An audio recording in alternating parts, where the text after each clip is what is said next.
Welcome back. There are some very forward-thinking programs at the Regional Center in Hastings that continually receive great reviews from judges around Nebraska. And tonight we discover a very unique way that one of the Regional Center's supervisors is getting her point across with the young men receiving treatment for chemical dependency. That's right. Our Lance Schwartz has the details in this edition of Lance's Journal. Hi, Lance. Thank you very much. Marnie Benson uses a very non-traditional technique of grabbing the attention of young men who are dealing with drug and alcohol addiction. It all got started about 4 years ago when Benson was working with a young addict that was struggling with behavior issues. She used crochet as a way to engage this troubled young man.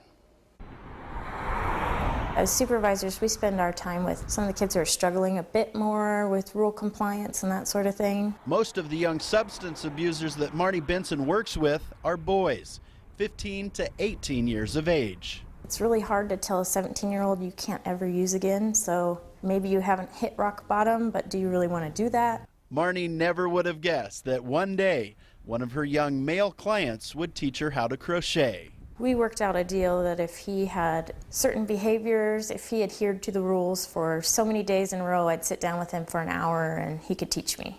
And I really didn't believe that that was going to happen, but it did. And out of nowhere, crocheting was cool at the Regional Center. Pretty soon, we had 4 or 5 guys making Christmas presents for their moms and grandmas, so that was cool. When I teach the guys, they learn this stitch. Eventually, Marnie's troubled teens started focusing more on their loved ones and less on themselves. Kids with addiction issues are inherently selfish. I think addiction itself makes you focus only on yourself.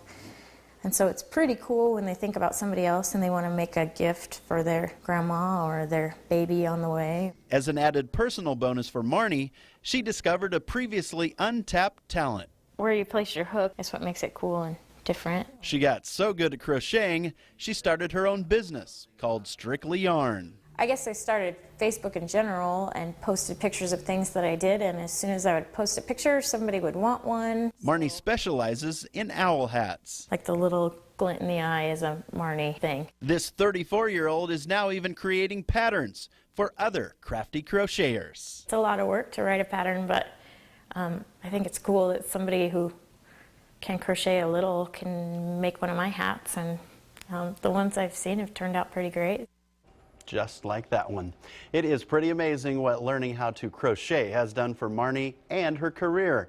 If you'd like to get your hands on some of Marnie's yarn creations, go to the Lance's Journal page at 1011now.com and I'll show you how. And who would have thunk that a bunch of troubled teenage boys would find a way to give of themselves through the previously not so masculine art of crochet. Great story. You know, I don't know anything about crochet, but it looks like you have to really know how to focus, and it allows you to be creative, and what a great way to help those young men. Yeah, they started thinking about other people, and that was the key to recovery. Right on. Thanks, Lance. Yeah. Last check of your forecast when we come back.